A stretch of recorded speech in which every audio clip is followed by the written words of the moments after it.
You're the wrong color for this family. Leave our beach house and never come back, Mr. Harrison had said 6 years ago while Kevin stood silent. Christmas at the Harrison Beach House. The family arrived to find the locks changed. A real estate agent met them outside, nervous. The property was sold 3 months ago to a private buyer. Mrs. Harrison screamed. Who? A Range Rover pulled up. Caitlin stepped out in summer designer wear. 3 children in matching beach outfits tumbled out behind her. Merry Christmas, Harrisons! I'm your new neighbor. She pointed to the mansion next door, twice the size. Actually, I bought both properties. You're trespassing. Kevin's legs gave out. His wife caught him. Kevin, those children look exactly like you. But before we dive into the full story, let me know where you're watching from and what time it is. Now, subscribe to the channel and let's get started. You are the wrong color for this family. Leave and never come back. Caitlin Brooks stood in the living room of the Harrison Beach House. She could not breathe. She looked at the woman who had just spoken those words. Mrs. Patricia Harrison stood 5 feet away. Her face was cold. Her arms were crossed. But this moment came later. 6 months earlier, everything was different.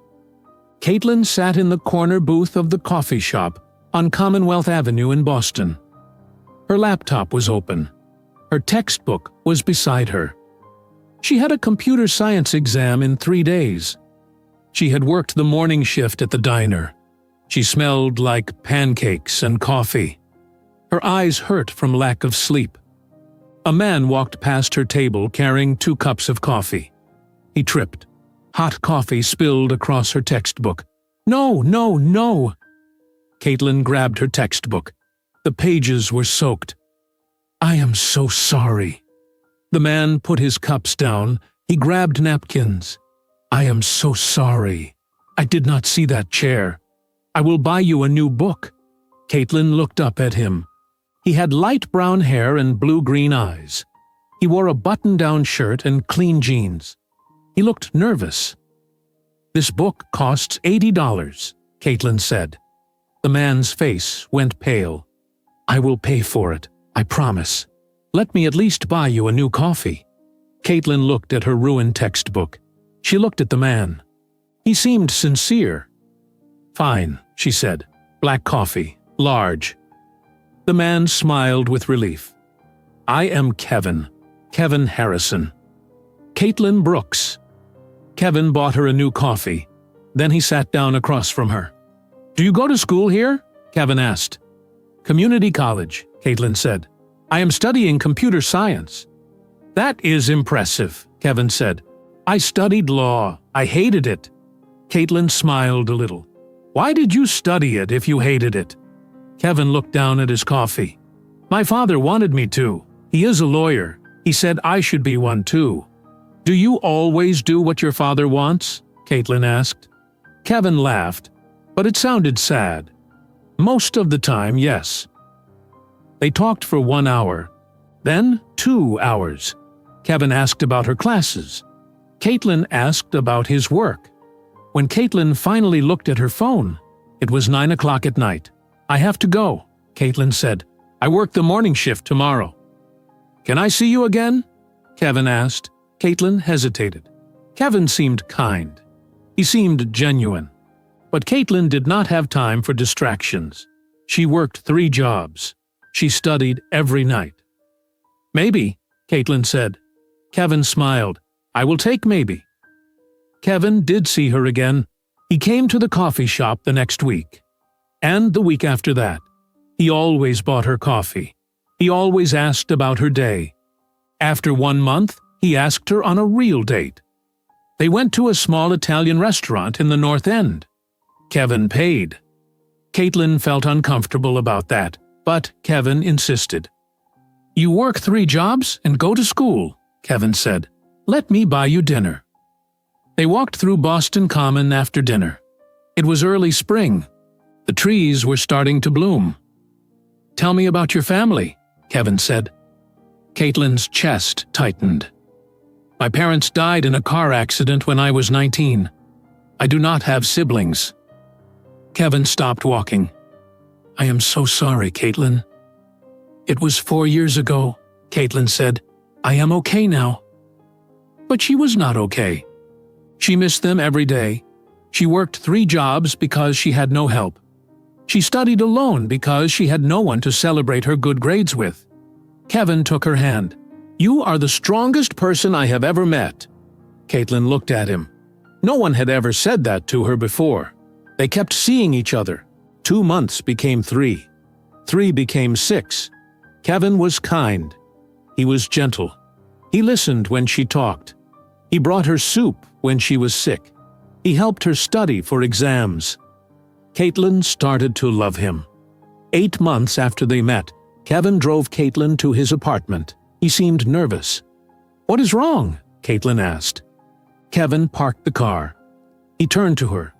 I want you to meet my parents. Caitlin's heart jumped. Really? Yes, Kevin said. They have a beach house in Cape Cod. We go there every year before Christmas. I want you to come with me this weekend. Caitlin felt nervous and excited. Meeting his parents was a big step. Are you sure? Caitlin asked. I am sure, Kevin said. He took her hand.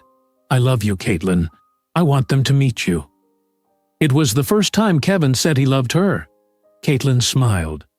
I love you too, she said. Caitlin spent the whole week preparing. She bought a new dress with money she saved from her waitressing job.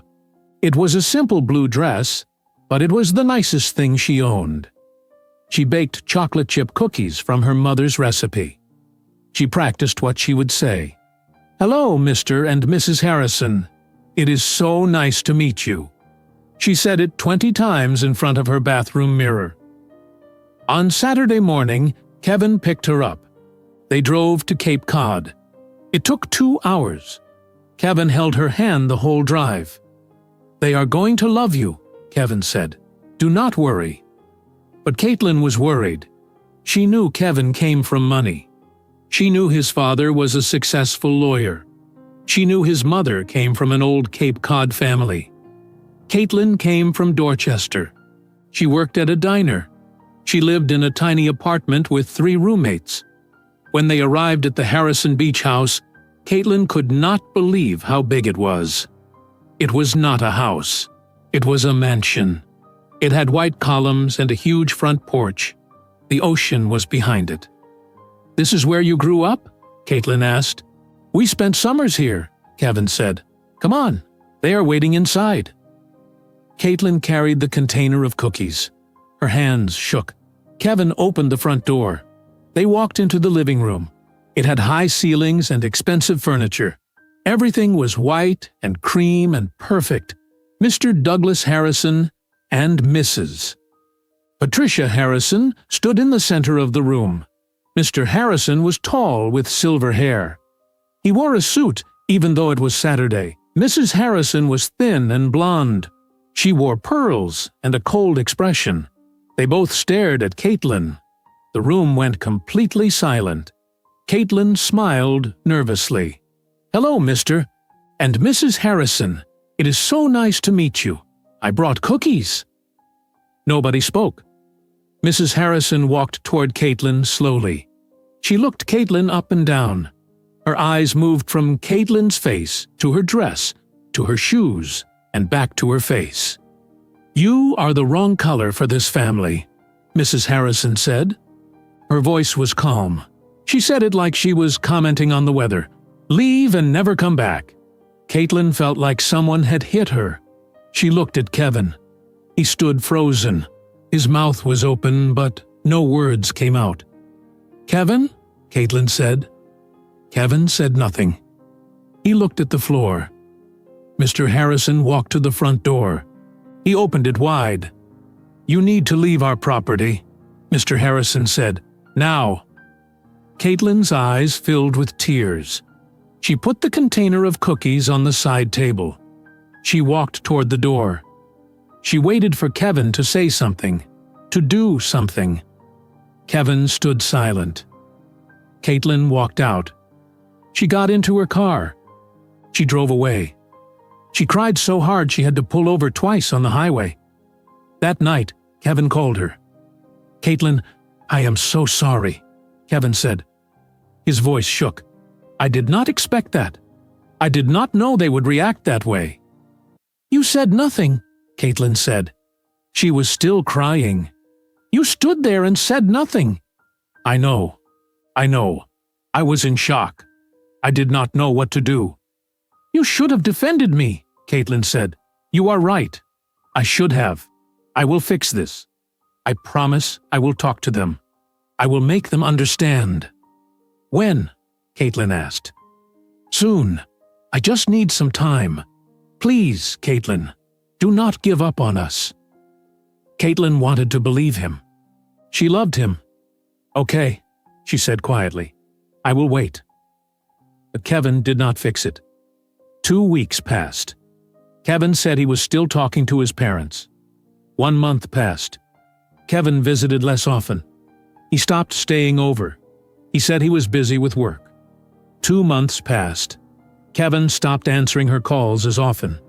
3 months passed. Kevin stopped answering completely. His number was blocked. His social media was deleted. He was gone. Caitlin sat in her apartment alone. She felt broken. She felt stupid. She had loved him.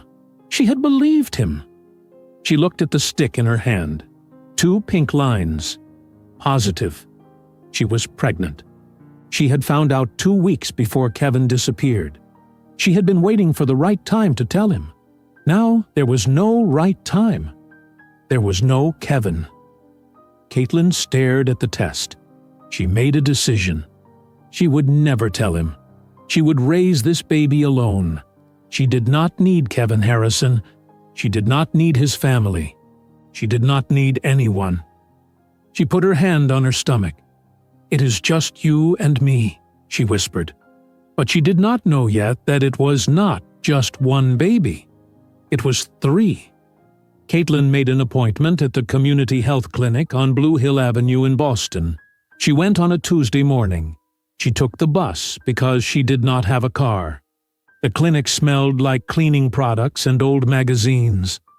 A nurse called her name. Caitlin Brooks. Caitlin followed the nurse into a small exam room. The nurse took her blood pressure. She asked questions about Caitlin's medical history. "The doctor will be in soon," the nurse said. Caitlin sat alone on the exam table. Her hands were cold. She was 23 years old. She had no family. She had no boyfriend anymore. She worked 3 jobs just to pay rent. How was she going to have a baby? Dr. Ellen Reyes walked in. She was a short woman with kind eyes and gray hair. "Hello, Caitlin," Dr. Reyes said. "The nurse said you think you are pregnant." "I took a test. It was positive," Caitlin said. "Let us do an ultrasound to confirm and see how far along you are," Dr. Reyes said. Caitlin lay back on the table. Dr. Reyes put cold gel on her stomach. She moved the ultrasound wand across Caitlin's skin. The screen showed black and white shapes that Caitlin did not understand. Dr. Reyes stared at the screen for a long time. She moved the wand slowly. She did not speak. Caitlin's heart started beating faster. "Is something wrong?" Dr. Reyes smiled. "No, nothing is wrong. But I need to show you something." She turned the screen toward Caitlin. She pointed at 3 small shapes. "Those are heartbeats," Dr. Reyes said. "You are having triplets." Caitlin could not breathe. "What?" "3 babies," Dr. Reyes said. "You are about 8 weeks pregnant. All 3 heartbeats are strong and healthy." Caitlin stared at the screen. 3 babies. Not 1. 3. "Are you sure?" Caitlin whispered. "I am sure," Dr. Reyes said. "Congratulations." Caitlin did not feel congratulated. She felt terrified. Caitlin walked out of the clinic in a daze. She sat on a bench in Boston Common. It was October. The leaves were orange and red. People walked past her with their dogs and their coffee and their normal lives. 3 babies. Caitlin put her head in her hands. She wanted to cry, but no tears came. She was too shocked. She thought about Kevin. She thought about calling him. She pulled out her phone. His number was still blocked. She put her phone away. She would not beg him to come back. She would not tell him about the babies. He had made his choice. He chose his parents. He chose his comfortable life. He chose silence. Caitlin would choose herself. She would choose her babies. She stood up. She walked back to her apartment. She sat at her kitchen table. She took out a notebook. She made a list. Find better job. Save money. Learn more about coding. Sell apps. Build a business. Give these babies everything. Caitlin looked at the list. It seemed impossible, but she had survived losing her parents. She had put herself through college. She had survived Kevin's betrayal. She would survive this, too. Caitlin quit her waitressing jobs. She could not stand on her feet for 8 hours a day while pregnant with triplets. She kept one job doing data entry from home. She started taking online coding courses at night. She learned Python. She learned JavaScript. She learned how to build apps. Her stomach grew. She bought maternity clothes from thrift stores. She ate cheap food. She saved every dollar. She went to every prenatal appointment alone. Dr. Reyes was always kind. "Do you have support at home?" Dr. Reyes asked. "No," Caitlin said. "I am doing this alone." Dr. Reyes looked concerned. "Raising triplets is very difficult. Do you have friends who can help?" Caitlin shook her head. "I will figure it out." She always figured it out. By December, Caitlin could barely walk. Her belly was enormous. She worked from her couch because she could not sit at the table anymore. She coded until midnight. Her fingers hurt. Her back hurt. Everything hurt. On January 14th, Caitlin woke up at 4 in the morning. She felt a sharp pain in her stomach. Then another. Then another. Labor. She called a taxi. She grabbed the hospital bag she had packed weeks ago. The taxi driver drove fast through the empty Boston streets. Caitlin arrived at Boston Medical Center at 4:30 in the morning. A nurse put her in a wheelchair. They rushed her to the delivery room. "We are having these babies today," the nurse said. Caitlin had no one to call, no one to hold her hand. She went through labor alone. At 9:23 in the morning, Marcus was born. He cried immediately. He was small but loud. At 9:26, Mason was born. He was quiet. He looked around with wide eyes. At 9:29, Maya was born. She was the smallest. She had a full head of dark curly hair. The nurses cleaned the babies. They wrapped them in blankets. They placed Marcus in Caitlin's arms first. Caitlin looked at his face. He had light brown skin. He had tiny fingers. He had Kevin's eyes. She started crying. "Hello, Marcus," she whispered. "I am your mom." The nurses brought Mason, then Maya. Caitlin held all 3 of them. She looked at their faces. They were perfect. "I promise I will give you everything," Caitlin said. "I promise you will never feel like you are not enough." Caitlin brought the babies home to her tiny apartment 3 days later. She had 3 bassinets lined up in her bedroom. She had bottles and diapers and wipes. The first month was the hardest month of Caitlin's life. The babies cried in shifts. When one stopped, another started. Caitlin did not sleep. She fed them every 3 hours. She changed diapers constantly.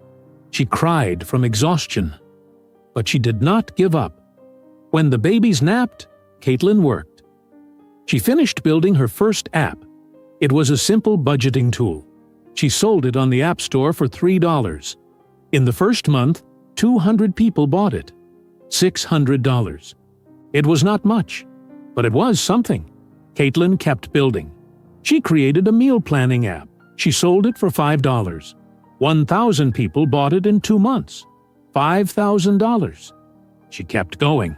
By the time the triplets turned 1 year old, Caitlin had built 5 apps. She had made $30,000. She invested it in stocks. She learned about cryptocurrency. She researched tech startups. By the time the triplets turned 2, Caitlin had saved $75,000. She used $50,000 to start her own software development company. She called it Brooks Tech Solutions. She hired 3 other freelance developers. They worked remotely. Caitlin managed everything from her apartment, while the babies played on the floor around her. Her company grew. When Marcus, Mason, and Maya turned 2 years old, Caitlin sold her first small company to a larger tech firm. She made $500,000. She stared at her bank account. She could not believe it. She was not poor anymore. She moved out of her tiny apartment.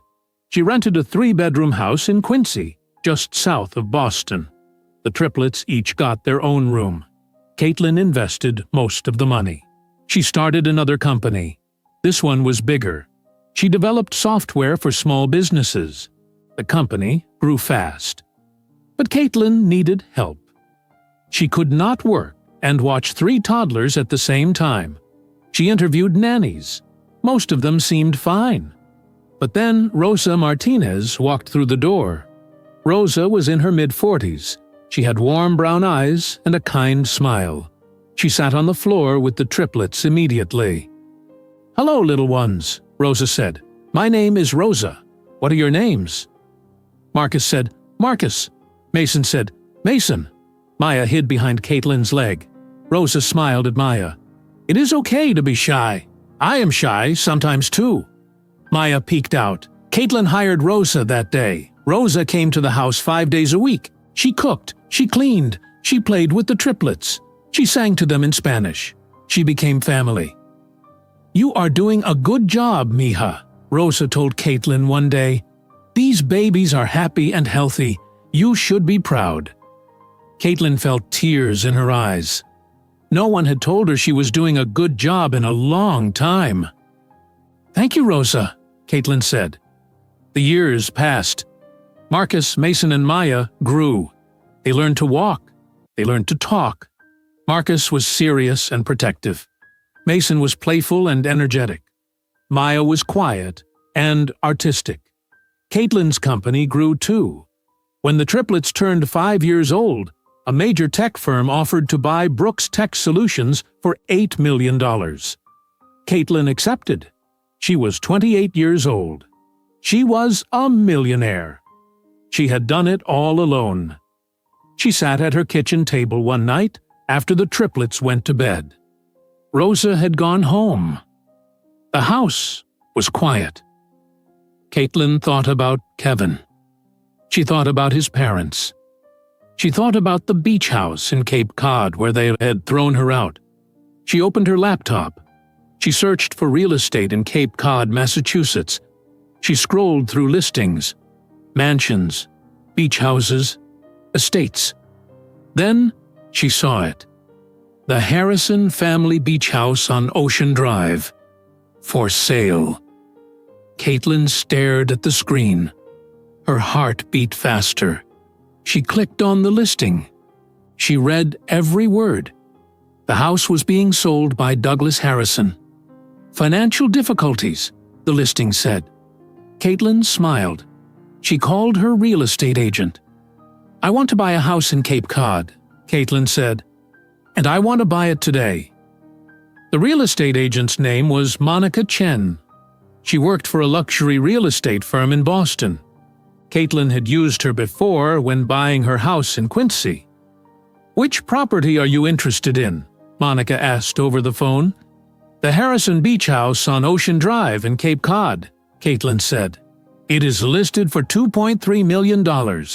I will pay cash, full asking price. I want to close in 2 weeks." Monica was quiet for a moment. "Cash? Are you sure?"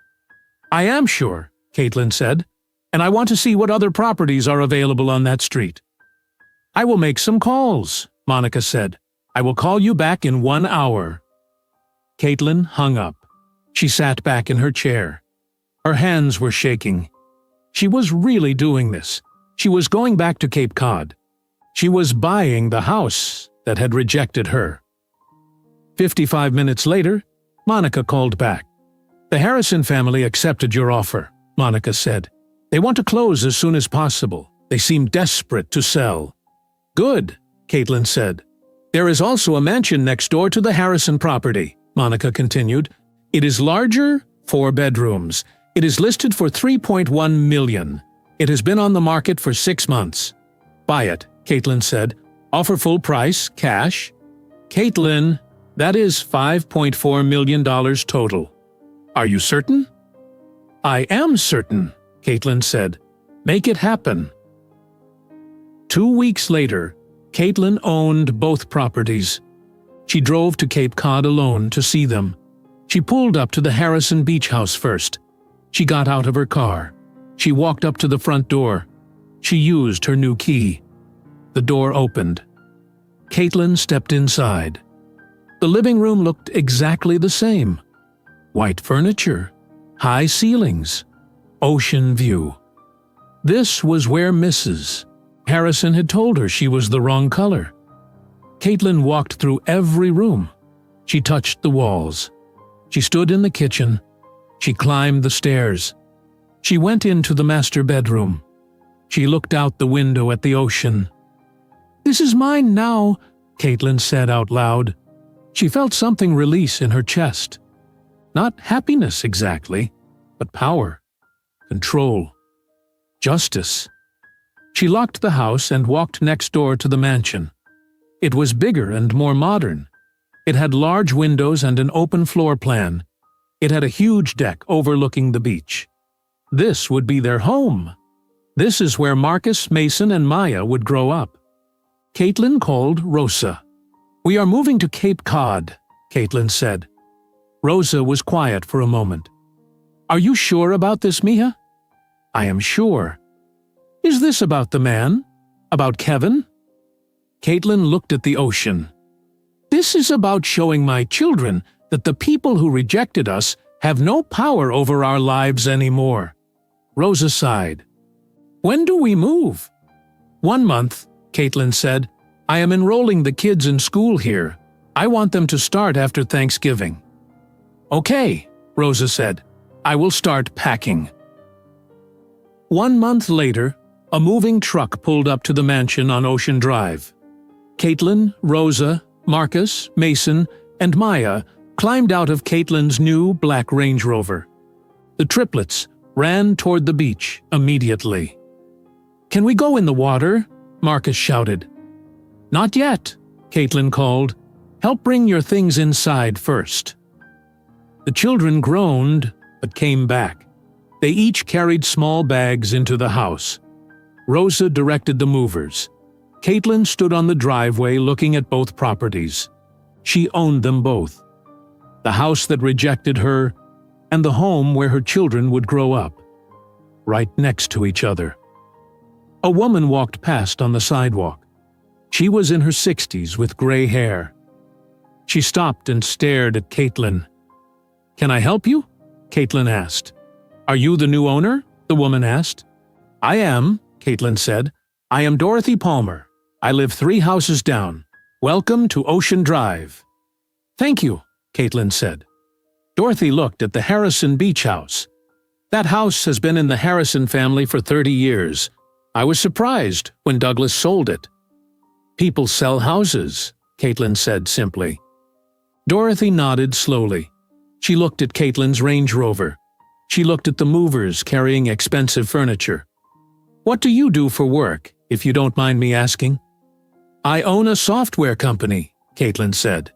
"How nice," Dorothy said, but her tone was cool. "Well, welcome to the neighborhood." Dorothy walked away. Caitlin watched her go. She knew Dorothy would untell everyone on the street about her. That was fine. Caitlin wanted people to know she was here. The next week, Caitlin enrolled Marcus, Mason, and Maya at Cape Cod Academy. It was the most expensive private school in town. Tuition was $30,000 per year per child. The admissions director was a thin white woman named Mrs. Laura Bennett. She looked at Caitlin's application.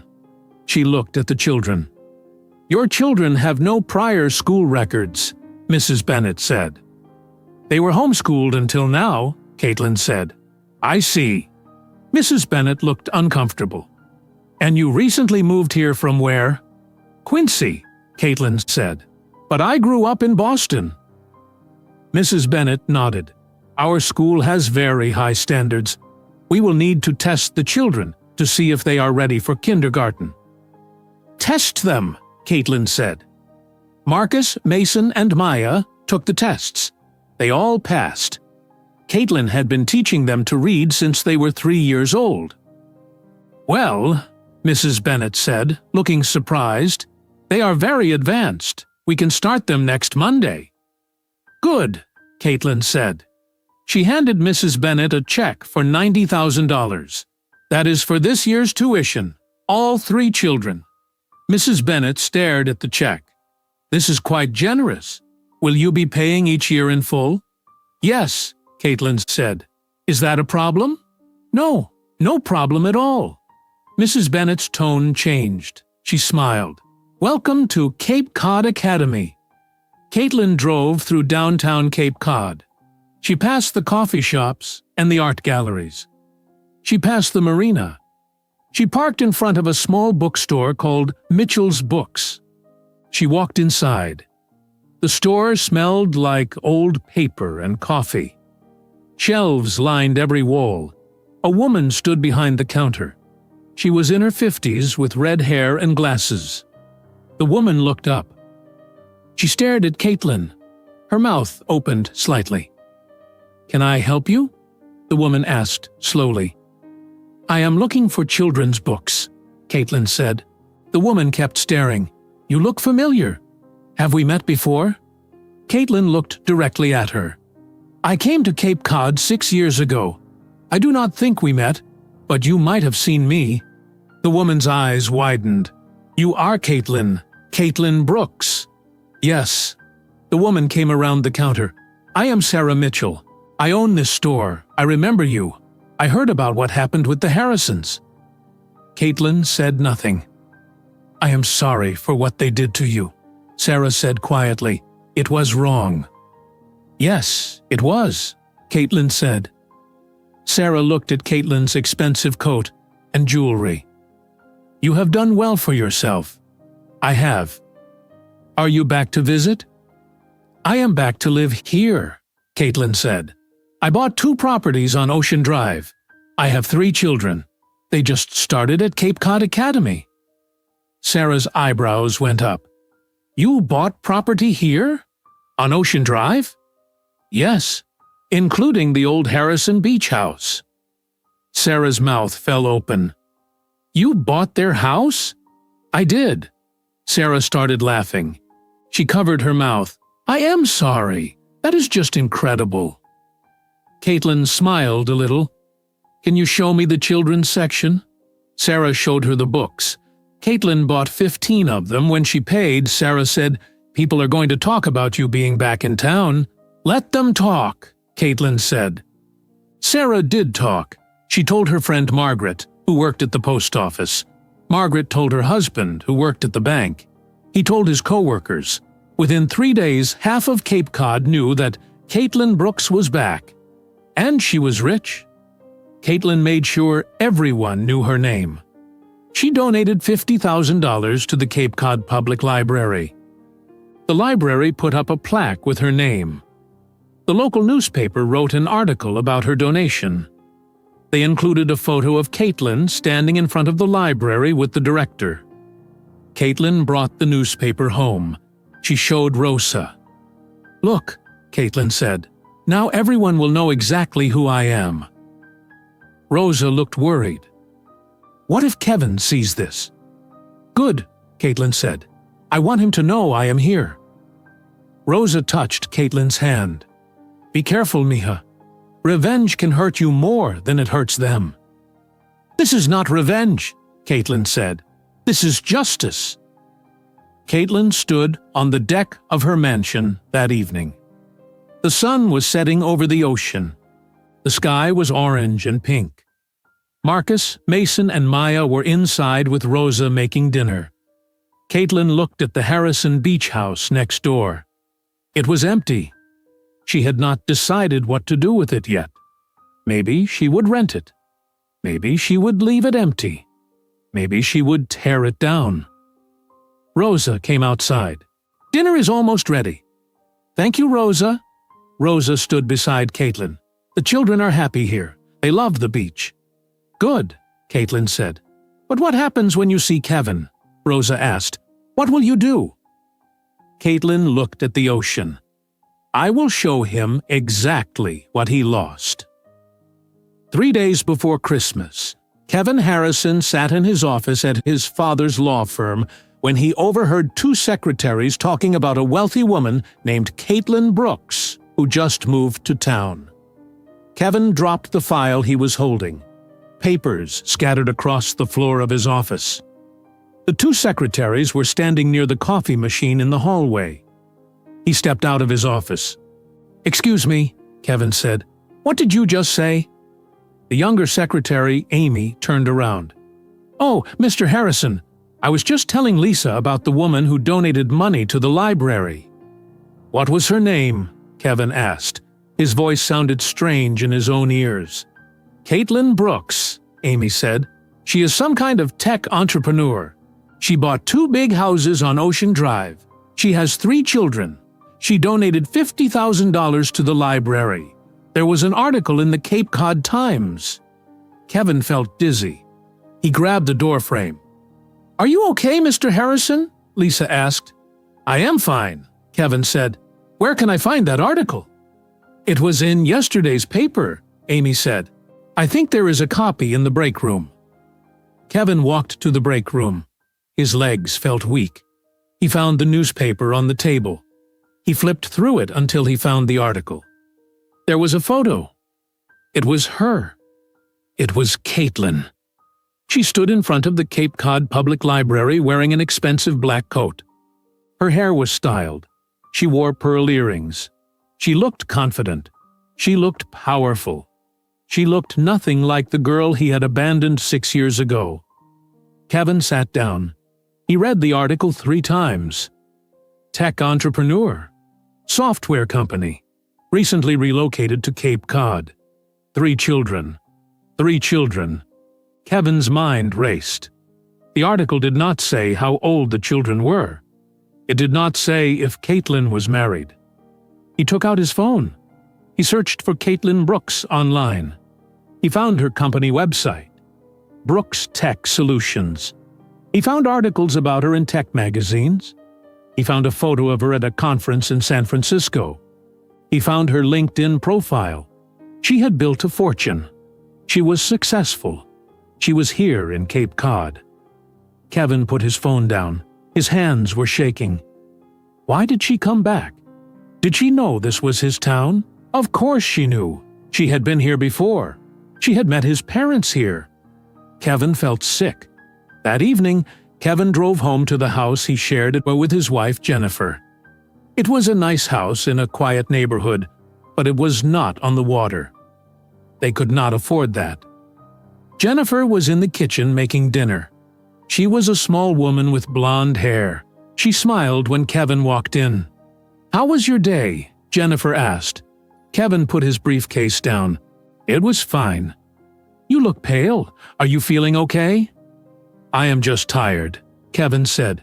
They ate dinner in silence. Jennifer tried to make conversation, but Kevin barely responded. His mind was elsewhere. After dinner, Jennifer touched his hand. "Kevin, something is wrong. You have been distant for weeks. Please talk to me." "Nothing is wrong," Kevin said. "Work has been stressful." "Is it your father? Did he say something to you?" "No, it is not my father." Jennifer looked hurt. "You never talk to me anymore. I feel like I am living with a stranger." Kevin felt a wave of guilt. Jennifer was kind. She deserved better than this. But he could not tell her about Caitlin. He could not explain why his hands were shaking and his mind was racing. "I am sorry," Kevin said. "I will try to be more present." Jennifer nodded, but she did not look convinced.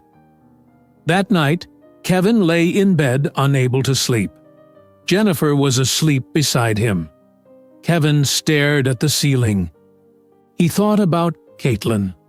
He thought about how he had abandoned her. He thought about how she had built a life without him.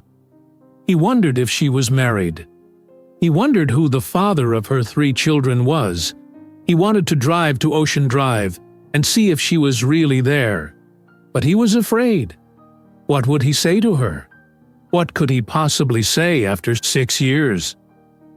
At 2 in the morning, Kevin got out of bed. He went to his office. He searched for more information about Caitlin online. He found an interview she did for a tech blog 2 years ago. The interviewer asked, "What drives you?" Caitlin answered, "I want to build a life where my children never have to ask permission to exist. I want them to know they belong everywhere." Kevin read that sentence 5 times. He felt like she was speaking directly to him. He felt ashamed. Meanwhile, Mrs. Patricia Harrison was having lunch at the Cape Cod Country Club. She sat with 3 of her friends at a table by the window. They were drinking white wine and eating salads. One of her friends, Claire Ashford, leaned forward. "Patricia, did you hear about the woman who bought your old beach house?"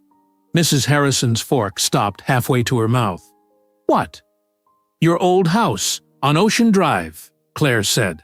"Someone bought it 3 months ago. A black woman from Boston. She bought the mansion next door, too, paid cash for both properties." Mrs. Harrison put her fork down. "Who told you this?" "My husband plays golf with the real estate agent who handled the sale," Claire said. "Apparently she is very wealthy. She drives a Range Rover. She enrolled 3 children at Cape Cod Academy." "What is her name?" "Mrs." Harrison asked. Her voice was tight. Claire thought for a moment. "Something Brooks." "Catherine?" "No, Caitlin. Caitlin Brooks." Mrs. Harrison's face went pale. The other women at the table noticed. "Patricia, are you all right?" another friend asked. Mrs. Harrison stood up. "Excuse me, I need to make a phone call." She walked to the hallway outside the dining room. She called her husband. "Douglas," she said when he answered, "we have a problem." "What is it?" "That girl is back, Caitlin. She bought our beach house. She bought the house next door. She is living in Cape Cod." Mr. Douglas Harrison was silent for a long moment. "Are you certain?" "Claire Ashford just told me. Her husband knows the real estate agent." "Why would she come back here?" Douglas asked. "I do not know, but it cannot be a coincidence. She is doing this to humiliate us." "We need to think about this carefully," Douglas said. "We cannot let her ruin our reputation." "We should go to the house," Patricia said. "We should confront her. Tell her she is not welcome here." "When?" "Christmas Eve. We always go to the beach house on Christmas Eve. Let us go then. Let us make it clear that she does not belong in this town." Douglas agreed. "We will bring Kevin and Jennifer. We will show her that our family is strong." At Cape Cod Academy, Marcus, Mason, and Maya were eating lunch in the cafeteria. It was their 2nd week at the school. Some children had been friendly, others had not. A group of boys at the next table kept staring at them. Finally, one boy leaned over. "Why is your skin that color?" the boy asked. Marcus looked at him. "What do you mean?" "Your skin is brown. Why?" Mason frowned. "Why is your skin white?" The boy looked confused. He did not have an answer. Maya looked down at her lunch. She did not like when people stared. At the end of the school day, Rosa picked up the triplets. They climbed into the car. Maya was quiet. "How was school today?" Rosa asked. "Some kids asked why our skin is brown," Marcus said. Rosa looked at them in the rearview mirror. "What did you say?" "I asked him why his skin was white," Mason said. He did not know what to say. Rosa smiled a little. Good answer, Mason. When they got home, Caitlin was working in her office. The triplets came in. Marcus spoke first. Mom, why do people keep staring at us? Caitlin closed her laptop. She looked at her children. This was not an easy conversation, but it was an important one. Some people in this town are not used to seeing families like ours, Caitlin said carefully. Some people think that everyone should look the same, but they are wrong. Why do they think that? Maya asked quietly. Because they have not learned better yet, Caitlin said. But that is not your problem. That is their problem. Marcus nodded slowly. So we did not do anything wrong. You did nothing wrong, Caitlin said firmly. You are perfect exactly the way you are. Do not let anyone make you feel small. Okay, Mom, Marcus said. The children ran off to play. Rosa stood in the doorway. She had been listening. They are going to face more of that here, Rosa said. I know, Caitlin said. But I want them to learn to be proud. I want them to learn to stand tall even when people try to make them feel less than. Rosa walked into the office. She sat down across from Caitlin. Are you sure about this plan? About staying here? I am sure. The Harrisons are going to find out you are here, if they have not already. I hope they do, Caitlin said. And when they see the children? When they see that the children look like Kevin? Caitlin met Rosa's eyes. Then they will finally understand what they destroyed. On December the 22nd, Kevin made a decision. He was going to drive to Ocean Drive. He was going to see if Caitlin was really there. He did not know what he would say. He just needed to see her. He waited until Jennifer went to her mother's house for a holiday party. Then he got in his car. He drove toward Ocean Drive. His heart pounded in his chest. He turned onto the street. He drove slowly past the beach houses. He saw his parents' old house. It looked the same from the outside. He kept driving. He saw the mansion next door. There was a black Range Rover in the driveway. There were toys on the front lawn. Kevin pulled over. He sat in his car, staring at the house. Was she inside? Were her children inside? Before he could decide what to do, the front door opened. 3 children ran out onto the lawn. 2 boys and 1 girl. They were laughing. They were chasing each other. Kevin stared at them. They had light brown skin. They had curly, dark hair. They looked about 5 years old. Then he saw something that made his heart stop. One of the boys turned toward the street. Kevin saw his face clearly. The boy had blue-green eyes. Kevin's eyes. Kevin could not breathe. He started his car. He drove away quickly before anyone saw him. He drove home in a daze. His mind was screaming. Those children looked like him. Those children had his eyes. Were they his? Kevin pulled into his driveway. He sat in his car. His whole body was shaking. On Christmas Eve morning, he would go back to Ocean Drive. He would knock on the door. He would find out the truth. Kevin barely slept that night. He kept seeing those blue-green eyes. He kept seeing the way one of the boys smiled. It looked exactly like Kevin's smile in his childhood photos. When morning came, Kevin got dressed. Jennifer was still asleep. He left a note on the kitchen counter. Went to run errands. Back soon. He drove toward Ocean Drive at 8:30 in the morning. The roads were quiet. Christmas Eve. Most people were home with their families. Kevin parked down the street from the mansion. He sat in his car trying to find courage. He needed to know the truth. He needed to knock on that door. But before he could move, his phone rang. It was his mother. "Kevin, where are you?" Mrs. Harrison asked. "I am running errands. Why?" "Your father and I are going to the beach house today. We want you and Jennifer to come with us." Kevin's stomach dropped. "Why are you going there? You sold that house." "Exactly. Someone bought our family home and we want to see who. We want to make sure they are taking care of it properly. Meet us there at 3 o'clock this afternoon." "Mom, I do not think that is a good idea." "Kevin, we are your parents. We are asking you to be there. Bring Jennifer, 3 o'clock. Do not be late." She hung up. Kevin put his phone down. His parents were going to the beach house. They were going to see Caitlin. They were going to see the children. Everything was about to explode. At the mansion, Caitlin woke up early. She made coffee. She stood on the deck watching the ocean. Today was Christmas Eve. Today was the day she had been waiting for.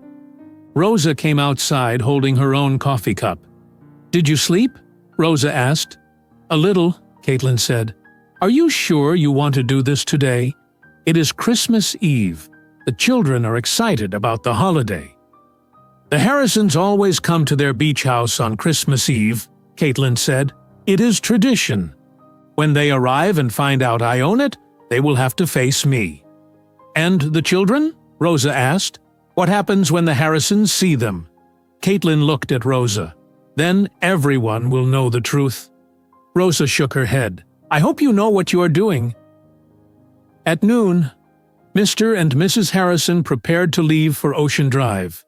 They lived in a large house in a different part of Cape Cod now. The house was nice, but smaller than their old beach house. Douglas Harrison's law firm had faced financial problems 3 years ago. They had to sell the beach house to cover debts. Mrs. Harrison put on her best coat. She checked her appearance in the mirror. She looked elegant and cold. "Are you ready?" Douglas asked. "Yes.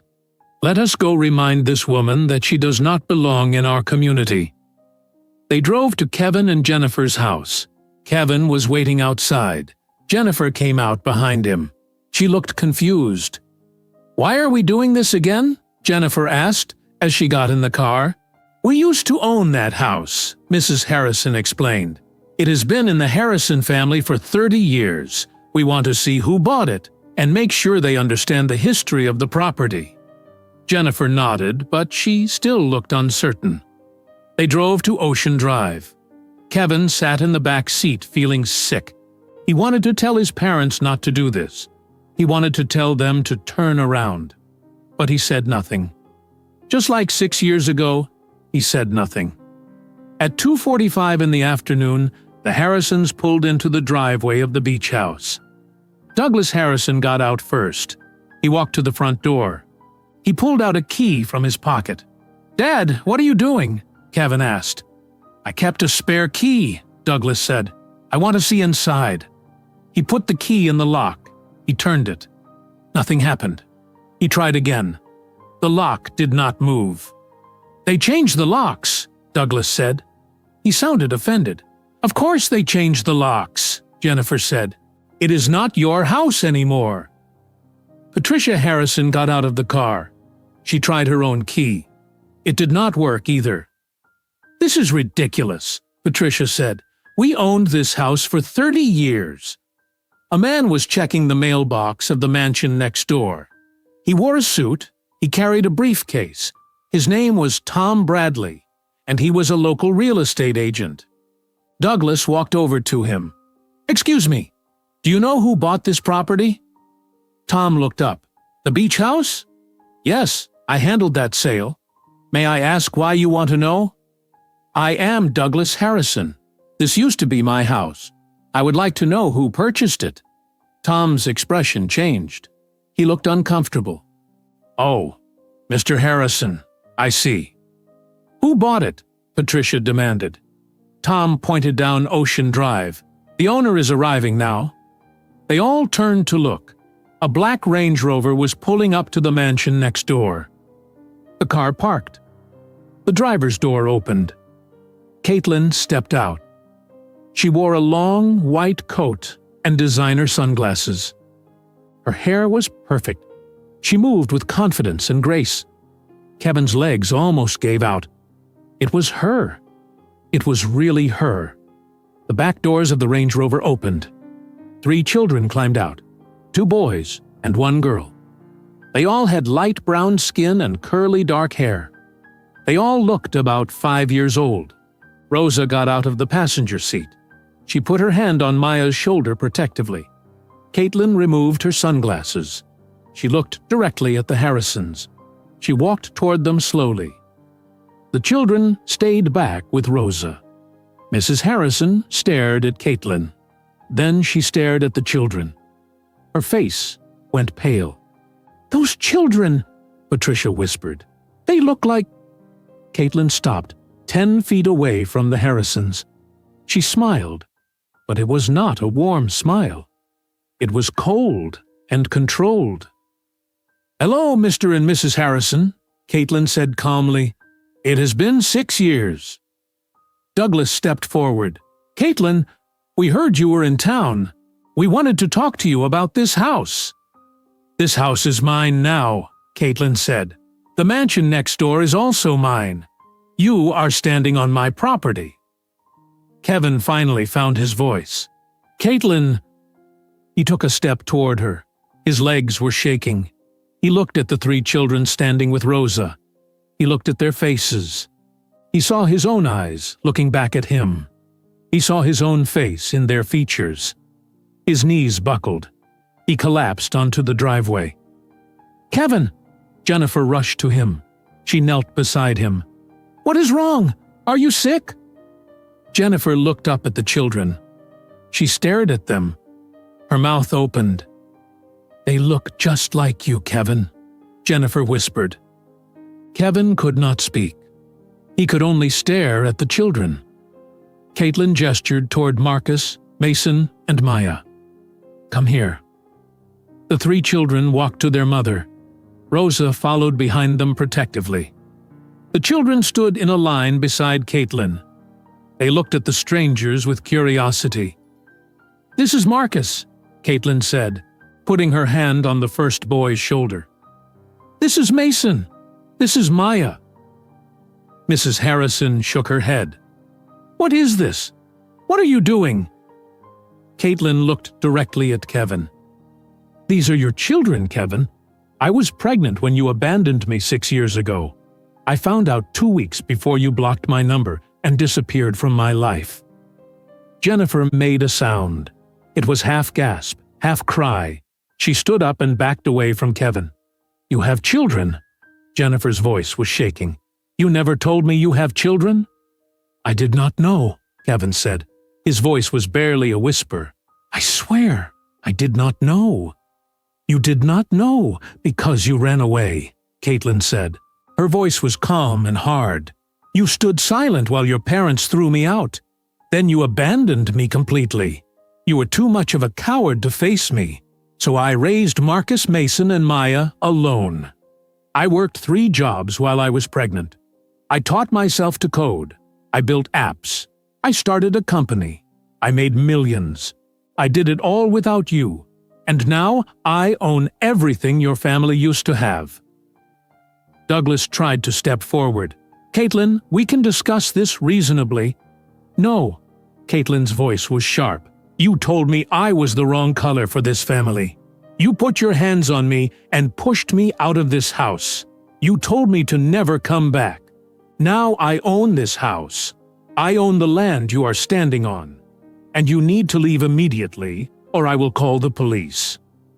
Patricia stared at the children. "How do we know they are Kevin's?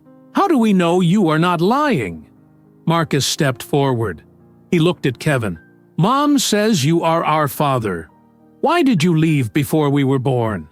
Kevin's face crumbled. Tears ran down his cheeks.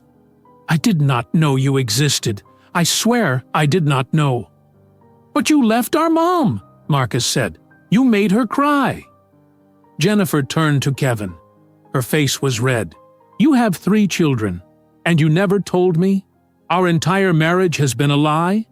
Jennifer, please!" Kevin reached for her. Jennifer pulled out her phone. She called for an Uber. "I am leaving. Do not follow me. Do not call me." Jennifer walked to the end of the driveway. She stood there, waiting for her ride. She did not look back at Kevin. Kevin sat on the cold concrete. He could not stand up. His whole body felt heavy. He stared at the 3 children standing beside Caitlin. They were his. He knew it. They had his eyes. They had his face. He had 3 children. He had missed 5 years of their lives. Mrs. Harrison finally found her voice. "Caitlin, surely we can talk about this situation like adults." Caitlin turned to look at her. "No, we cannot. These children," Patricia continued, "if they really are Kevin's, then they are our grandchildren. We have a right." "You have no rights here," Caitlin interrupted. Her voice was ice. "You threw me out of this house 6 years ago. You told me I was the wrong color. You put your hands on me and pushed me toward the door. Now this is my house. This is my property. You are trespassing." Douglas Harrison stepped forward.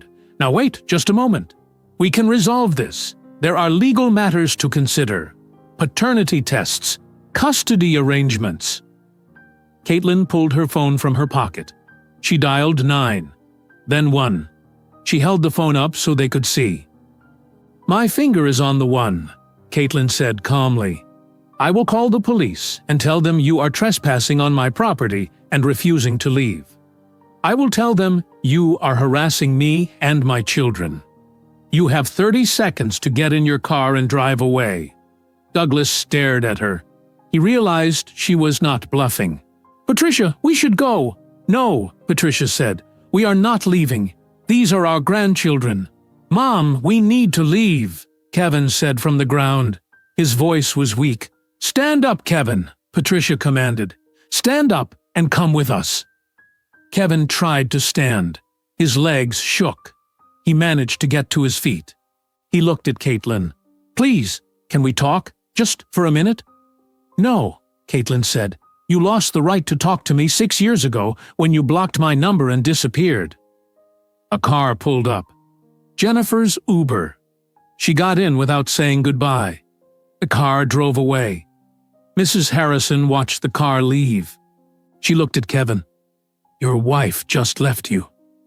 "She is not my wife anymore," Kevin said quietly. He knew his marriage was over. He knew it the moment Jennifer saw the children. Douglas took Patricia's arm. "We are leaving, now." "I am not leaving my grandchildren," Patricia said, but her voice was less certain now. She looked at Caitlin's phone. She looked at the cold expression on Caitlin's face. "You are leaving," Caitlin said, "or I press this button and the police come. You choose." Douglas pulled Patricia toward their car. "Come on." Patricia resisted for a moment. Then she walked to the car. But before she got in, she turned back to look at the children. Marcus, Mason, and Maya stood close to their mother. They watched everything with wide eyes. For the first time, Patricia's face showed something other than anger or pride. It showed fear. She was looking at 3 children who were her grandchildren. 3 children she had never known existed. 3 children who looked at her like she was a stranger. A threatening stranger. Patricia got in the car. Douglas started the engine. They drove away slowly. Patricia looked back through the window until the car turned the corner and disappeared. Kevin remained. He stood in the driveway. He did not move. Caitlin looked at him. "You need to leave too." "Please," Kevin said. "Just let me talk to you, just for a few minutes." "No." "Caitlin, I did not know you were pregnant. I swear I did not know. If I had known, if you had known, what?" Caitlin's voice was sharp. "You still chose your parents. You still abandoned me. You stood in this house and said nothing while they told me I was the wrong color. You let them throw me out. Then you ran away, because you were too weak to face what you did." Kevin's face was wet with tears. "You are right. I was weak. I was a coward. I have regretted it every single day for 6 years." "Regret means nothing," Caitlin said. Kevin looked at Marcus, Mason, and Maya. They stared back at him. "Can I meet them? Properly? Please." Caitlin was quiet for a moment. She looked down at her children. "Do you three want to meet him?" Marcus looked at Kevin. "Is he really our dad?"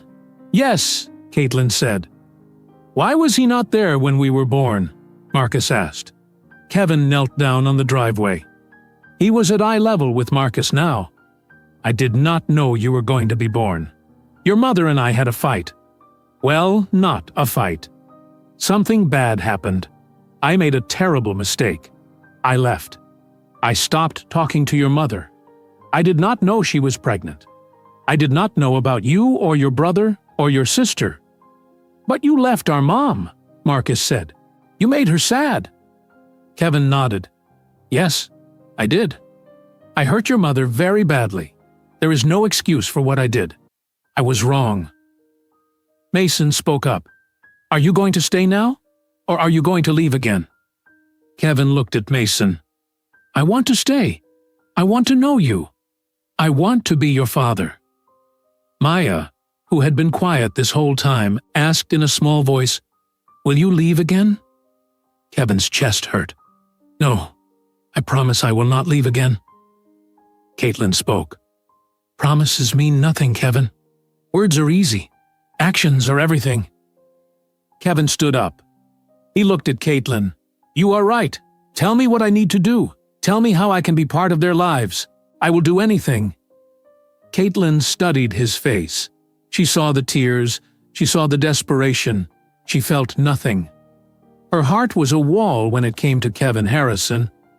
"You can visit them," Caitlin said finally, "but only when I say so. Only with supervision. Rosa or I will be present at all times. You will not take them anywhere alone. You will not make promises to them that you cannot keep. If you miss even one visit, you are done. Do you understand?" "Yes," Kevin said immediately. "Yes, I understand. Thank you." "Do not thank me," Caitlin said. "I am not doing this for you. I am doing this for them. They deserve to know their father, even if their father does not deserve them." Kevin nodded. He accepted that. He deserved her anger. He deserved worse. "When can I see them?" Kevin asked.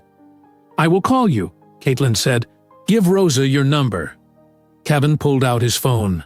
His hands shook as he typed his number into Rosa's phone. "Now leave," Caitlin said. Kevin looked at the children one more time. "Goodbye, Marcus. Goodbye, Mason. Goodbye, Maya. I will see you soon." The children did not respond. They held on to their mother's coat. Kevin walked to his car. He got in. He sat there for a moment looking at the mansion, looking at his children standing on the front lawn. Then he drove away. Rosa, Caitlin, Marcus, Mason, and Maya stood in the driveway. The sun was starting to set.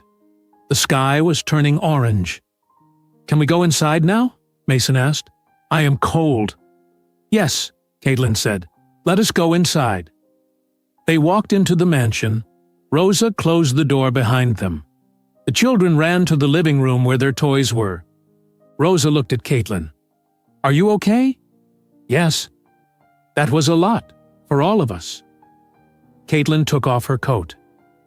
It needed to happen. "What happens now?" Rosa asked. "Now, Kevin learns what it means to be a father," Caitlin said, "and his parents learn what it means to lose control." Rosa put her hand on Caitlin's shoulder. "I hope you find peace in this, Mia." Caitlin looked toward the living room where her children were playing. "I have peace. I have them. I have you. I have a life that I built. The Harrisons have nothing I need anymore." Kevin drove to his house. When he arrived, Jennifer's car was not there. He walked inside. The house was silent. He saw that Jennifer's closet was open. Some of her clothes were gone. There was a note on the kitchen table. "I'm staying at my parents' house. Do not contact me. My lawyer will contact you about the divorce." Kevin sat down. He put his head in his hands. His marriage was over. His relationship with his parents was destroyed. He had 3 children he did not know. His phone rang. It was his mother. Kevin answered. "Hello?" "Kevin, we need to talk about what just happened," Patricia said. Her voice was tight with anger. "What is there to talk about?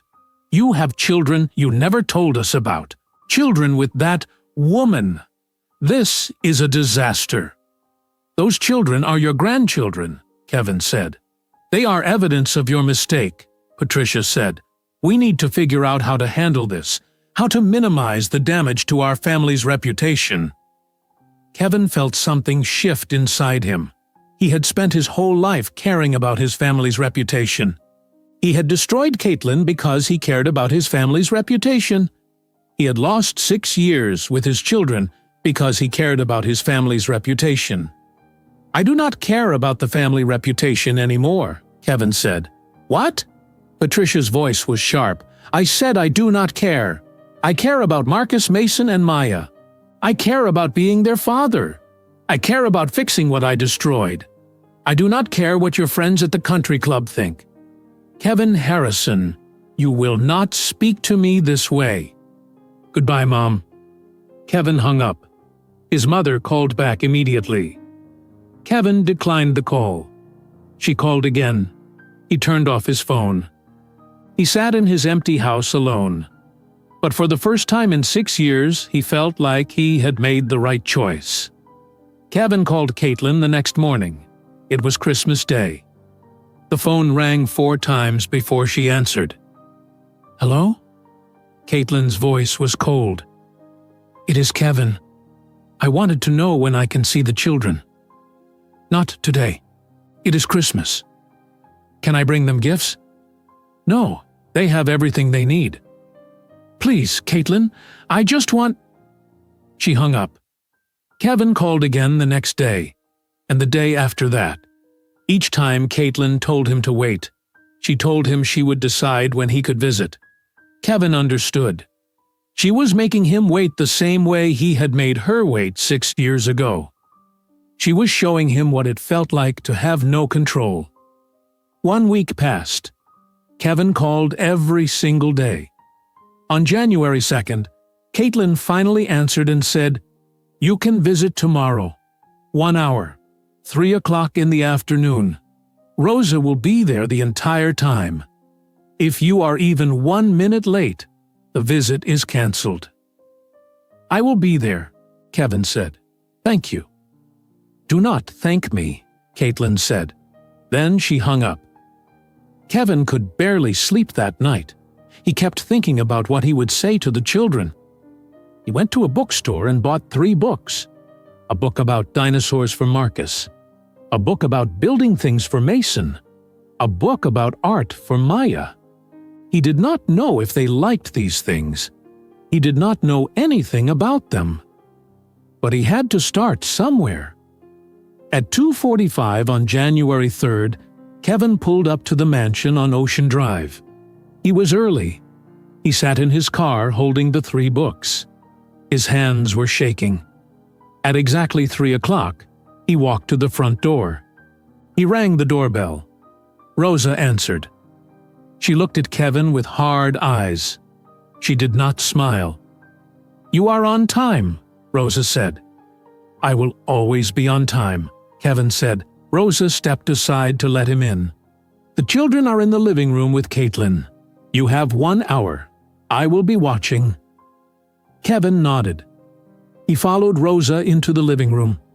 Marcus, Mason, and Maya sat on a large couch. Caitlin sat between them. She wore jeans and a sweater. She looked different than she had on Christmas Eve. She looked less formal. But her eyes were still cold when she looked at Kevin. Kevin stood in the doorway. He did not know what to do with his hands. "Hello," Kevin said. "Hi," Mason said. Marcus and Maya said nothing. Kevin walked closer. He sat down in a chair across from the couch. He put the books on the coffee table. "I brought these for you," Kevin said. I did not know what you liked, so I guessed. Marcus looked at the dinosaur book. I like dinosaurs. You do? Kevin felt relief. Which one is your favorite? Triceratops, Marcus said. They have 3 horns and they eat plants. That is a good choice, Kevin said. Mason picked up the building book. This has pictures of bridges. Do you like building things? Kevin asked. I like building castles, Mason said, and towers, and roads. Kevin smiled. Maybe I can help you build something sometime. Maya did not reach for her book. She sat close to Caitlin and looked at Kevin with quiet, careful eyes. Kevin cleared his throat. I know this is strange. I know you do not know me. I want to get to know you. I want to know what you like to do, what makes you happy, what your favorite foods are, everything. Why? Marcus asked. Why do you want to know now? Kevin took a breath. Because I was not there before. I made a mistake. A big mistake. I should have been there when you were born. I should have been there for every birthday and every first day of school and every time you needed someone. I was not there because I was scared and stupid, but I am here now, and I want to be here for the rest of your lives. Marcus considered this. Mom says words do not matter. Actions matter. Your mom is right, Kevin said. I need to show you, not just tell you. That is why I am here. Caitlin spoke for the first time. You have 50 minutes left. Kevin nodded. He turned back to the children. Can you tell me about school? Do you like your teachers? Marcus answered first. My teacher is Miss Rodriguez. She teaches us math and reading. I am good at reading. What is your favorite book? Kevin asked. Where the Wild Things Are, Marcus said. They talked about books. Then Mason talked about the block tower he built in his classroom. Maya stayed quiet, but she listened to everything. After 30 minutes, Maya finally spoke. Her voice was so soft Kevin almost did not hear her. Do you like drawing? Maya asked. Kevin looked at her. I used to draw when I was little. I was not very good, but I liked it. I draw every day, Maya said. Can I see some of your drawings sometime? Kevin asked. Maya looked at Caitlin. Caitlin nodded. Maya got up and ran upstairs. She came back with a sketchbook. She sat back down next to Caitlin and opened it. The drawings were beautiful. There were pictures of the ocean, pictures of Rosa, pictures of Marcus and Mason playing, pictures of Caitlin. These are amazing, Maya, Kevin said. You are very talented. Maya smiled a little. It was the first time Kevin had seen any of the children smile at him. Time is up, Caitlin said. Kevin looked at the clock. Exactly 1 hour had passed. Can I come back? Kevin asked. Please? Caitlin looked at the children. Do you want him to come back? Marcus shrugged. I guess so. Mason said, he can come back if he wants. Maya nodded. You can come back next week, Caitlin said to Kevin. Same time. Thank you, Kevin said. He stood up. Goodbye, Marcus. Goodbye, Mason. Goodbye, Maya. Bye, the children said. Rosa walked Kevin to the door. Before he left, she put her hand on his arm. She spoke quietly so the children could not hear. If you hurt those children, you will answer to me. Do you understand? Kevin looked into Rosa's eyes. I understand. I will not hurt them. I promise. Promises mean nothing yet, Rosa said. Show me with your actions. Kevin nodded. He walked to his car. When he sat down in the driver's seat, he started crying. He had just spent 1 hour with his children. 1 hour. He had missed 5 years. That same week, Kevin received divorce papers. Jennifer's lawyer sent them to his office. The papers requested half of everything Kevin owned. Kevin signed them without arguing. He did not contest anything. He knew he deserved this. His secretary knocked on his office door. Mr. Harrison, your mother is on line 1. "Tell her I am not available," Kevin said. "She has called 4 times today." "Tell her I am not available." Kevin's phone buzzed. A text from his mother. "You are destroying this family. Call me immediately." Kevin deleted the message. His father called next. Kevin declined the call. Another text from his mother. "We need to discuss the children. We have rights as grandparents," Kevin replied. "You have no rights. You told their mother she was the wrong color. You threw her out of your house. You will never meet Marcus Mason and Maya. Leave us alone." He blocked both of his parents' numbers. Kevin moved out of the house he had shared with Jennifer. He rented a small apartment in downtown Cape Cod. It was nothing special. 1 bedroom, small kitchen, but it was his. He moved in with 2 suitcases and nothing else. Jennifer kept everything else. On the day Kevin moved in, he bought 3 picture frames. He put them on the empty bookshelf in the living room. He had no photos of his children yet, but someday he would. Someday, those frames would be full. The following week, Kevin visited the children again. This time, the visit felt slightly less awkward. Mason showed Kevin a block castle he had built. It was tall and complex, with towers and bridges. "This is incredible, Mason," Kevin said. "Do you want to help me build another one?" Mason asked.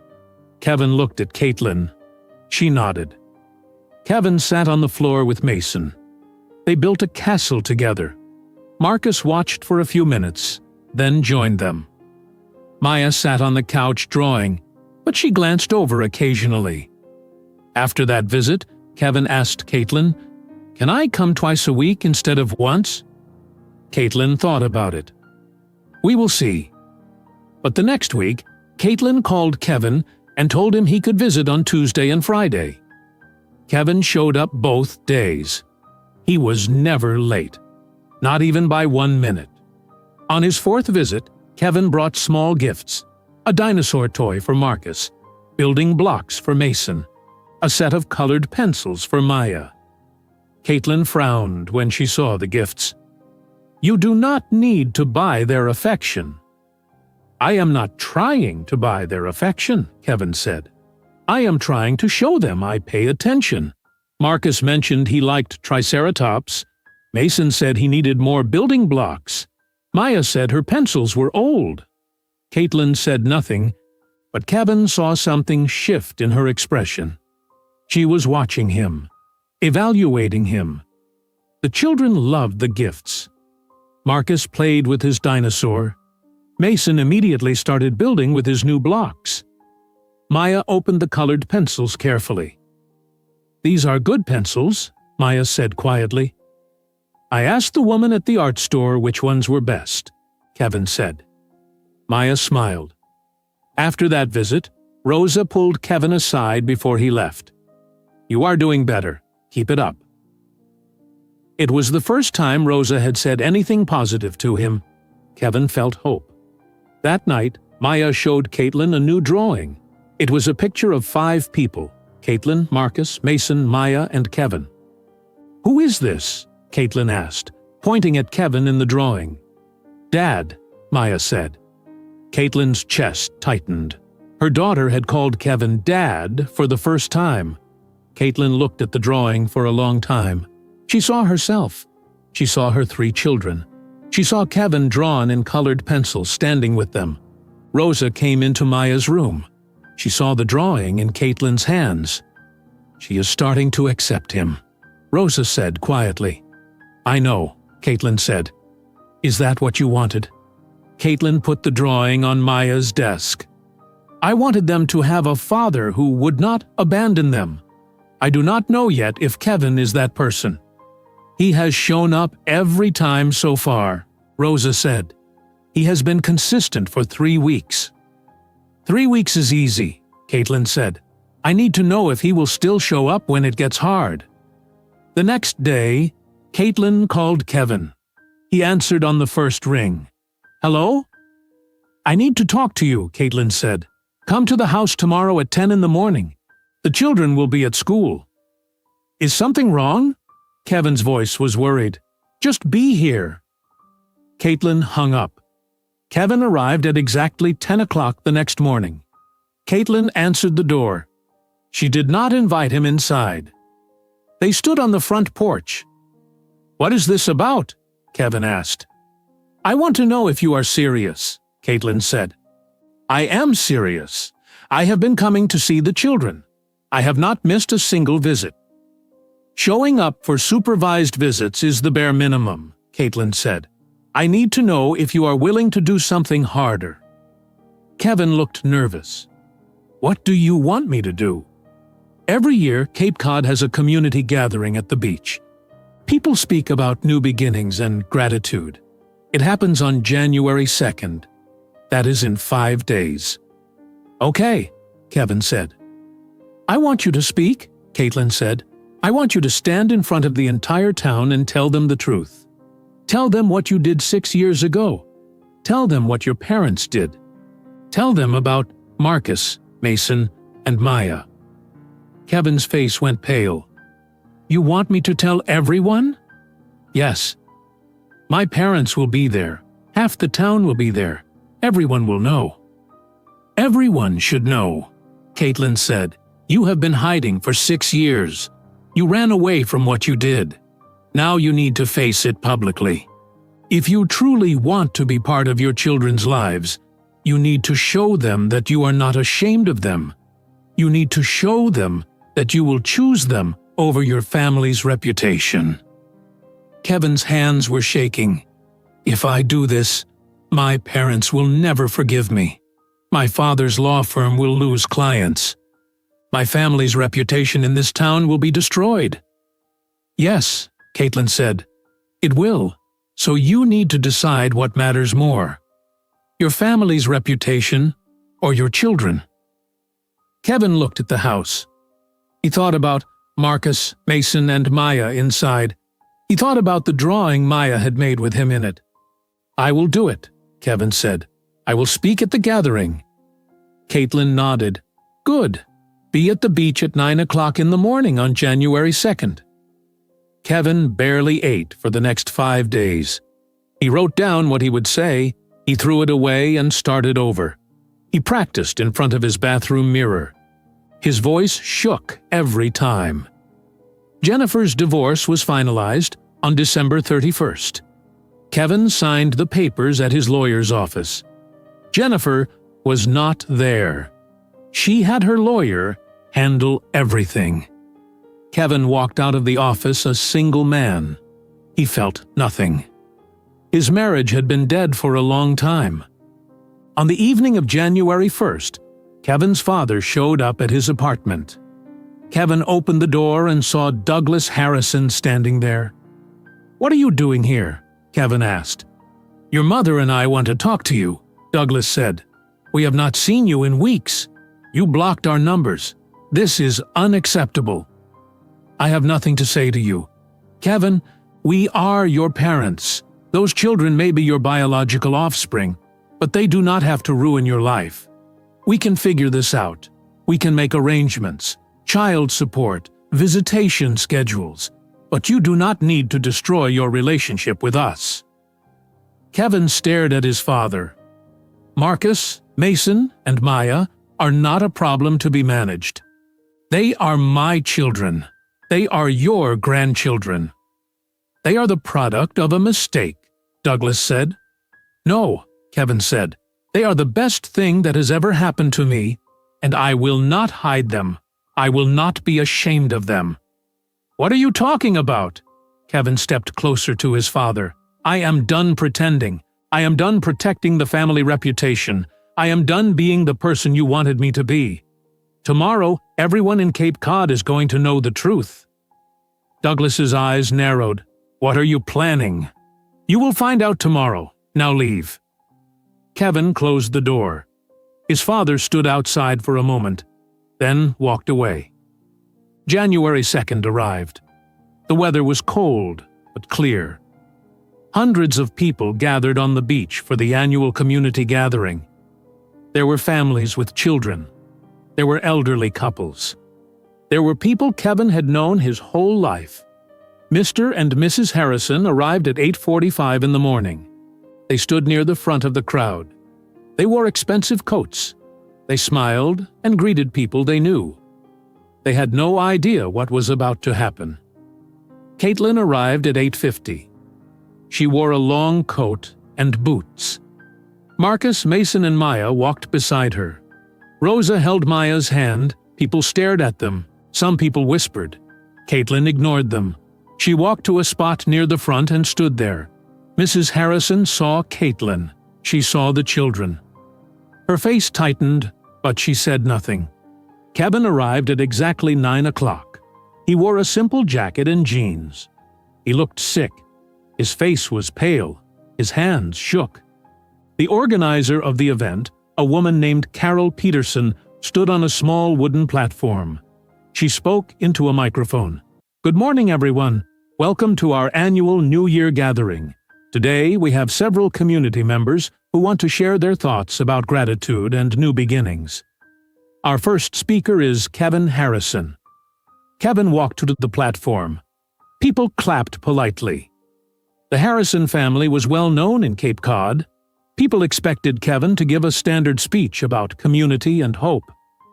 Kevin stood on the platform. He held the microphone. He looked out at the crowd. He saw his parents. He saw Caitlin and his children. He saw hundreds of faces waiting for him to speak. He took a deep breath. "My name is Kevin Harrison," he began. His voice shook. "6 years ago, I brought a woman I loved to meet my parents. Her name is Caitlin Brooks." The crowd went quiet. People stopped talking. Kevin continued.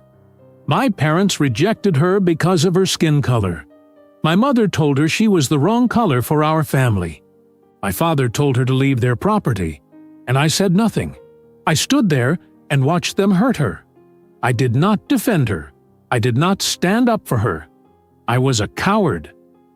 People in the crowd started murmuring. Mr. and Mrs. Harrison stood frozen. Patricia's face turned red. After that day, I abandoned Caitlin completely. I stopped answering her calls. I blocked her number. I disappeared from her life. What I did not know was that Caitlin was pregnant. She was carrying my children. Triplets. More murmuring. People looked around trying to find Caitlin in the crowd. Caitlin raised Marcus, Mason, and Maya alone for 5 years. She worked 3 jobs. She built a company. She became a millionaire. She did everything by herself, while I lived my comfortable life pretending she never existed. Kevin looked directly at his parents. I was wrong. My parents were wrong. Caitlin was never the wrong color. I was the wrong man. I chose my family's approval over the woman I loved. I chose silence over courage. I chose comfort over responsibility. Mrs. Harrison tried to push through the crowd to leave. People blocked her path. They wanted to hear this. I am ashamed of what I did, Kevin said. His voice was stronger now. I do not deserve forgiveness, but I want to be in my children's lives. I want to be the father I should have been from the beginning, and I will not hide them. I will not be ashamed of them. I am proud to be their father. He stepped down from the platform. The crowd was completely silent for 3 seconds. Then someone started clapping. It was Sarah Mitchell from the bookstore. Others joined. Not everyone. Some people looked uncomfortable. Some people shook their heads and walked away. But many people clapped. Mr. Harrison grabbed his wife's arm and tried to leave. People moved aside now. As they walked past Kevin, Mrs. Harrison stopped. She turned to face her son. She walked up to him, then she slapped him across the face. The sound echoed across the beach. Everyone saw it. You have destroyed this family, Patricia said. Her voice was shaking with rage. You have humiliated us in front of everyone we know. You are no longer my son. She turned and walked away. Douglas followed her. They disappeared into the parking lot. Kevin stood there with a red mark on his cheek. He did not cry. He did not move. Caitlin walked over to him with Marcus, Mason, and Maya. The children stared at Kevin's red cheek. "Did that hurt?" Mason asked. "A little," Kevin said. Caitlin looked at Kevin. For the first time since Christmas Eve, her expression softened slightly. "You did what I asked. You chose them over your family." "They are my family," Kevin said, looking at the children. Marcus looked up at Kevin. "Are we really your family now?" Kevin knelt down to be at eye level with the boy. "Yes, you always were. I just did not know it." "Okay," Marcus said. He did not smile, but he nodded. People walked past them leaving the beach. Some people stopped to look at Caitlin and Kevin and the children. Some people whispered. Caitlin did not care. She had come here to show everyone the truth. Now they knew. "We should go home," Caitlin said. "It is cold." They walked to the parking lot. Kevin followed behind them. Caitlin stopped and turned around. "You can visit tomorrow if you want," Caitlin said. 2:00. "Thank you," Kevin said. Caitlin loaded the children into her Range Rover. Kevin watched them drive away. Then he sat in his car and cried. Not from sadness, from relief. He had finally told the truth. He had finally chosen his children. The next 3 days were difficult for Kevin. His father's law firm called and told him not to come back to work. They fired him.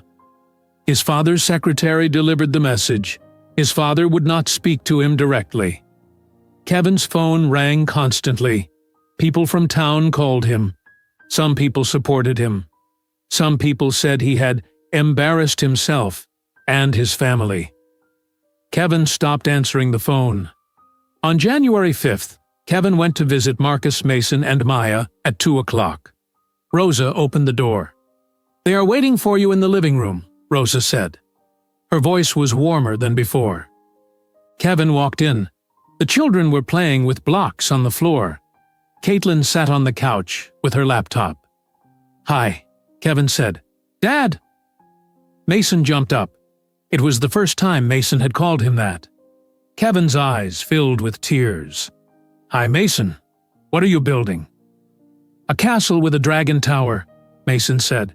"Do you want to help?" Kevin sat down on the floor. He helped Mason build. Marcus came over after a few minutes. "Can you help me with my castle too?" Marcus asked. "I want to make a wall around it." "I can help," Kevin said. They built together. Maya sat at the table drawing. After 30 minutes, she brought her sketchbook over to Kevin. "I drew this," Maya said. It was a picture of Kevin building blocks with Mason and Marcus. The drawing was detailed and beautiful. "This is amazing, Maya," Kevin said. "Can I keep it?" Maya nodded. She tore the page out carefully and handed it to him. Kevin held the drawing like it was made of gold. "Thank you. I am going to hang this in my apartment." Maya smiled. After the visit, Kevin asked Caitlin if he could come twice a week instead of once. "You can come Tuesday and Friday afternoons," Caitlin said. 2:00 to 4:00. Kevin agreed immediately. Over the next 2 weeks, Kevin visited 6 times. He was never late. He always showed up. He played with the children. He listened to them talk about school. He helped with homework. He read books to them. On his 7th visit, Kevin asked Caitlin if he could take the children to the beach. "Just for an hour," Kevin said. "I want to build sandcastles with them." Caitlin hesitated. "Rosa will go with you." "Okay," Kevin said. They walked to the beach. It was late January, but not too cold. Marcus, Mason, and Maya ran ahead. Rosa and Kevin followed behind. The children started digging in the sand. Kevin helped them build a large castle. He showed them how to make towers and walls. Mason loved it. He kept adding more towers. "This is the biggest castle ever," Mason shouted. Marcus made a moat around the castle. "We need water for the moat." "I will get some," Kevin said. He took a bucket to the ocean and filled it with water. He poured it into the moat. The water sank into the sand immediately. "We need more," Marcus said. Kevin went back and forth, filling the moat. By the fifth trip, he was out of breath. He sat down in the sand, laughing. "I am out of shape," Kevin said. Mason laughed. "You are tired from carrying water?" "I am old," Kevin joked. "You are not old," Maya said quietly. "You are just not used to the beach yet." Kevin looked at Maya. She was smiling at him. It was the warmest smile she had given him. After an hour, they walked back to the house. The children were covered in sand. Rosa made them take off their shoes outside. Kevin left at 4 o'clock.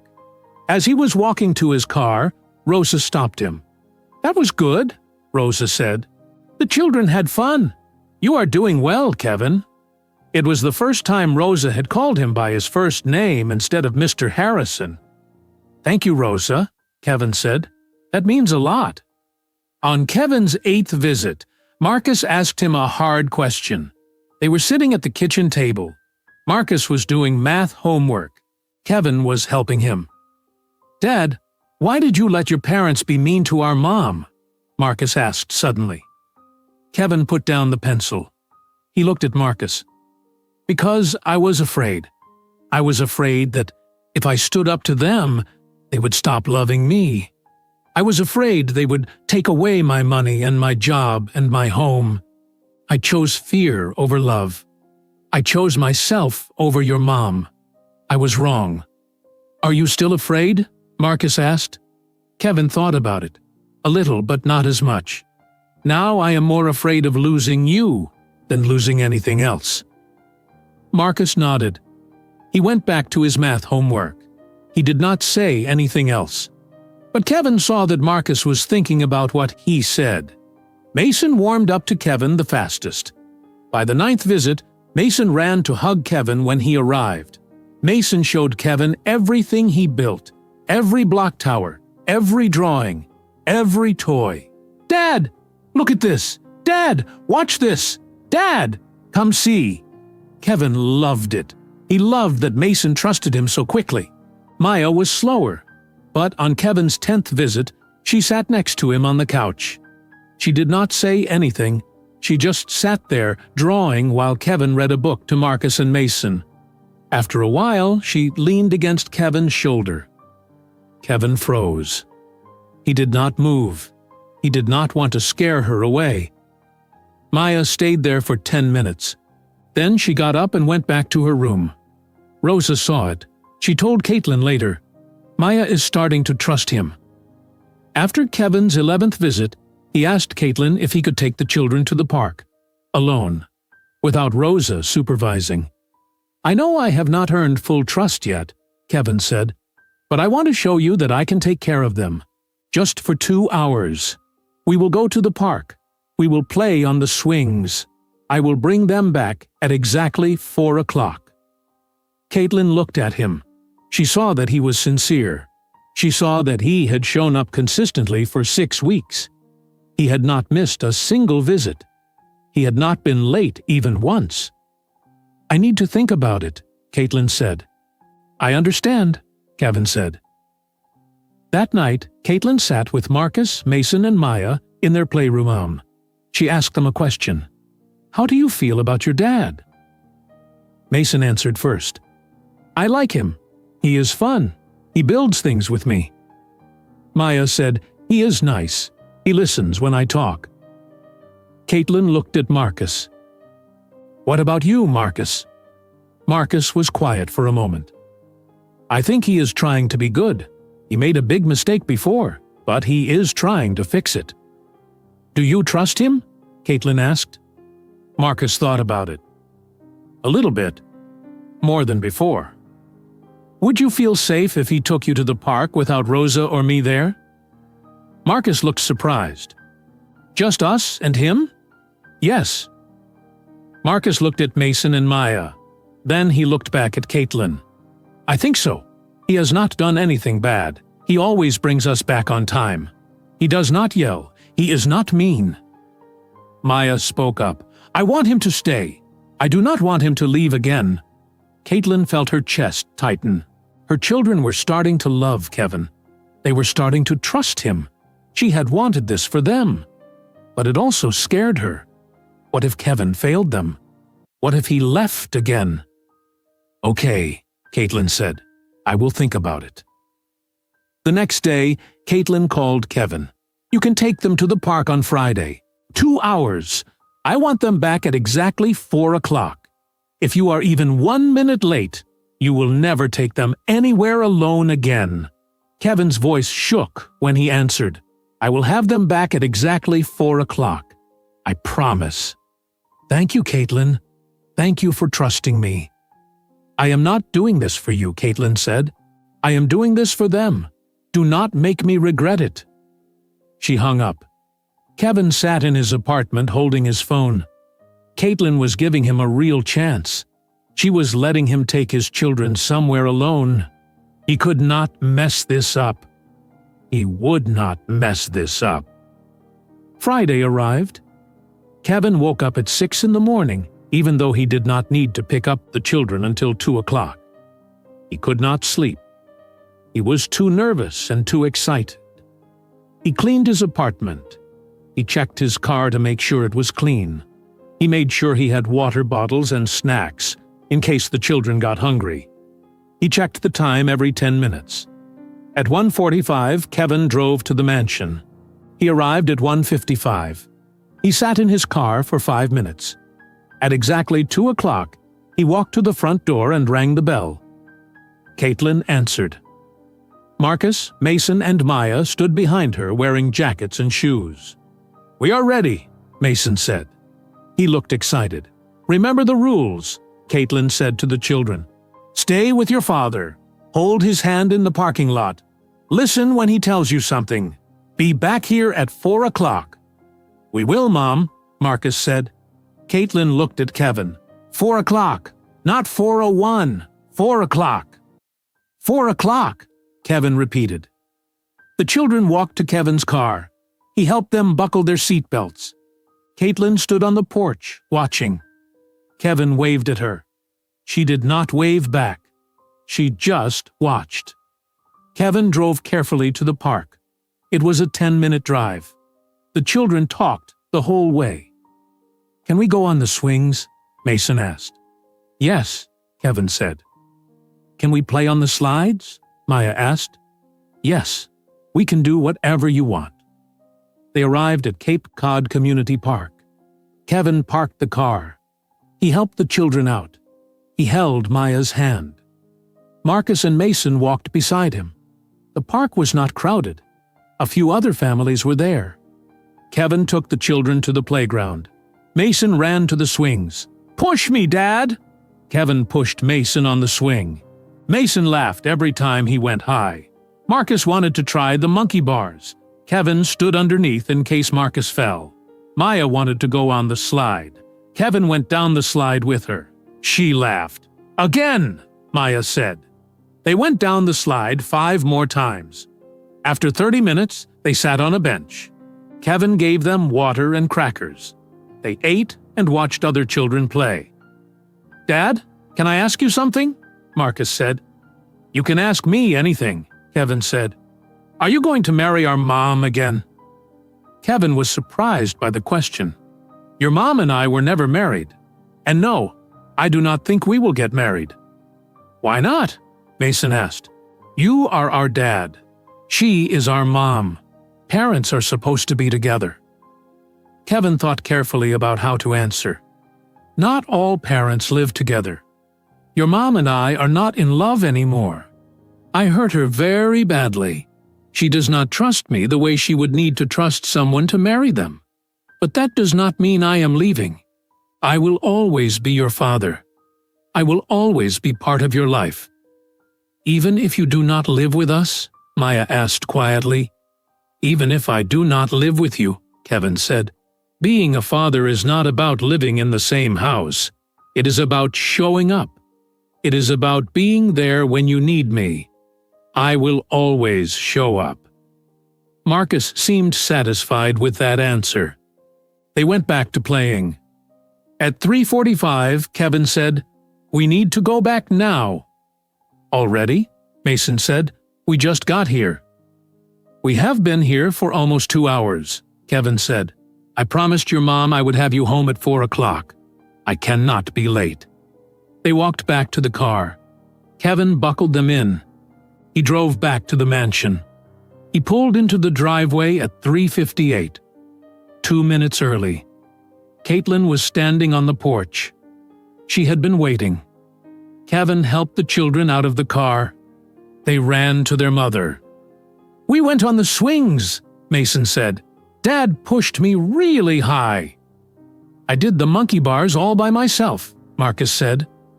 "We went down the slide 6 times, Maya said. Caitlin looked at Kevin. He checked his watch. It was exactly 4 o'clock. "Thank you for trusting me," Kevin said. Caitlin nodded. "You did what you said you would do." After that day, things changed. Caitlin allowed Kevin to take the children out more often. They went to the beach. They went to get ice cream. They went to the library. Kevin was never late. Not once. Weeks turned into months. Kevin visited Marcus, Mason, and Maya 3 times a week, sometimes 4. He helped with homework. He attended their school events. When Marcus had a school play, Kevin sat in the audience. When Mason built a tower in class that his teacher displayed, Kevin went to see it. When Maya had an art show at school, Kevin was there. Kevin started paying child support. Caitlin did not ask for it. She did not need his money. But Kevin insisted. "I want to contribute," Kevin said. "I want to take responsibility." Caitlin accepted the money. Not because she needed it, but because it showed Kevin was serious. 6 months passed. It was now July. The weather was hot and beautiful. Marcus, Mason, and Maya were 6 years old now. They called Kevin Dad all the time. They hugged him when he arrived. They were sad when he left. One afternoon, Marcus asked Caitlin, "Can Dad come to my birthday party?" "It is your party," Caitlin said. "If you want him there, he can come." All 3 children had the same birthday. They were triplets. Caitlin planned a party at the mansion. She invited their classmates and Rose's family. She invited Sarah Mitchell from the bookstore. She did not invite the Harrisons. Kevin came to the party. He brought 3 gifts: a book about space for Marcus, a construction set for Mason, an art kit for Maya. The children loved their gifts. Kevin helped set up tables. He helped serve cake. He played games with the children. He fit in naturally. Some of the parents at the party recognized Kevin from his public confession at the beach 6 months ago. Some of them respected him for it. Others still judged him. Kevin did not care what they thought. He only cared about his children. At the end of the party, Maya hugged Kevin. "Thank you for coming, Dad." "I would not miss it," Kevin said. Meanwhile, Mr. and Mrs. Harrison lived in their smaller house on the other side of Cape Cod. Douglas Harrison's law firm had lost several clients after Kevin's public confession. Some people no longer wanted to work with the Harrison family. The firm was still operating, but it was struggling. Mrs. Harrison rarely left her house anymore. She used to go to the country club every week. Now she went once a month. People whispered when she walked by. Some of her friends stopped inviting her to events. One day, Patricia saw Caitlin at the grocery store. Caitlin was with Marcus, Mason, and Maya. The children were laughing and helping put groceries in the cart. Patricia stood frozen in the aisle. She stared at the children. Her grandchildren. Children she had never spoken to. Children who did not know her. Maya saw Patricia staring. "Mom, why is that lady looking at us?" Caitlin saw Patricia. Their eyes met. Caitlin's face was cold. "She is no one," Caitlin said. "Come on, let us go." They walked past Patricia without saying another word. Patricia stood alone in the grocery store aisle. She felt something she had not felt in a long time. Regret. But it was too late. The damage was done. She had lost her son. She had lost her grandchildren. She had lost her reputation. And it was her own fault. Caitlin continued running her business from Cape Cod. She was successful. She was respected. She donated money to local schools. She sponsored scholarships for students of color. She made sure people knew her name for the right reasons. The community embraced her. She was invited to town council meetings. She was asked to speak at events. She was no longer the girl who was thrown out of the Harrison Beach house. She was Caitlin Brooks, successful entrepreneur and devoted mother. One evening, Rosa and Caitlin sat on the deck of the mansion. The children were asleep inside. The ocean was calm. "You did it, Mia," Rosa said. "You built something beautiful." "We did it," Caitlin corrected. "I could not have done any of this without you." Rosa smiled. "The children are happy. They have a father now. They have a home. They have everything they need." "Yes," Caitlin said. "They do." "And what about you?" Rosa asked. "Are you happy?" Caitlin thought about it. "I am not sure I know what happy feels like anymore. But I have peace. I have my children. I have this life I built. That is enough." On a sunny afternoon in late August, Kevin took Marcus, Mason, and Maya to the beach. They were building an enormous sandcastle. It had towers and walls and bridges. It was the biggest castle they had ever made. Caitlin stood on the deck of her mansion watching them. Rosa stood beside her. "He has changed," Rosa said. "He is not the same man who abandoned you." "No," Caitlin agreed. "He is not." "Do you forgive him?" Caitlin was quiet for a long time. "I do not know if I forgive him, but I respect what he has done. He showed up. He kept showing up even when it was hard. He chose them. That matters." Rosa put her hand on Caitlin's shoulder. "You gave him a chance. You gave your children a father. That was the right thing to do." Caitlin watched Marcus laugh at something Kevin said. She watched Mason add another tower to the castle. She watched Maya show Kevin a shell she found. Marcus looked up and saw Caitlin on the deck. He waved. "Mom, come help us." Caitlin walked down to the beach. The sand was warm under her feet. She reached the castle. She knelt down beside her children. "What should I build?" Caitlin asked. "A bridge," Mason said. "We need a bridge connecting these two towers." Caitlin started building a bridge. Kevin worked on the other side. Marcus added details to the walls. Maya decorated the towers with shells and seaweed. They worked together, the five of them, building something together. Caitlin looked at her children. They were laughing. They were safe. They were loved. She had given them everything she promised she would. A life where they knew they belonged. A life where they were enough. This was not the revenge she had imagined 6 years ago when the Harrisons threw her out. She had wanted to destroy them. She had wanted them to suffer. But this was better. This was justice. This was healing. This was a family that chose to rebuild. The sun began to set over Cape Cod. The sky turned orange and pink and purple. The ocean was calm. Marcus, Mason, and Maya played in the sand. Kevin helped them finish the castle. Caitlin sat back and watched. She owned the house that rejected her. She had built a fortune. She had raised 3 incredible children. The people who had hurt her no longer mattered. They had no power over her life. Caitlin Brooks had won, not through revenge, but through resilience, through strength, through love. And that was enough. If you enjoyed today's video, I'm sure you'll love the next one. Don't waste time. Just click on the screen